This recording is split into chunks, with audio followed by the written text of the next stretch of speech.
อาชีพคอยสุจริตบ่ได้ขอไผกินเด้อขายหอยเด้อจ้าขายหอยหอยจิลี่หอยเจ๊กเล็กหอยได้น้อยหอยจุบสารพัดหอยเอ้ยเบิ่งบักหอยได้เพีย เบิ่งแน่ใส่เบิ่งแน่มีหอยหยังแน่ใส่ หอยหน่อยหอยใหญ่หอยเล็กหอยจี้หอย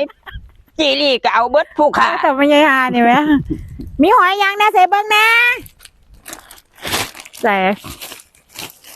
โอ้มีสารพัดหอยดีป้ายายหน่วยซ้ำนี่เจ้าเอามาเฮ็ดอีหยังนี่หน่วยซ้ำนี่เนี่ย ไว้ในใจก็อยากได้จะขาบพุ่นละ บ่แม่นมันน้อยอยู่เอามาเฮ็ดหยัง ไว้ปล่อยลงสระก็ได้ ผู้ใดก็จะซื้อปล่อย ไป ผู้ใดก็จะซื้อปล่อยลงสาปาดหน่วยน้อยแน่ๆก็เอามาสาบสูญหมดตัวแบบเนี่ย มันน้อยโพดหน่วยมันน้อยโพด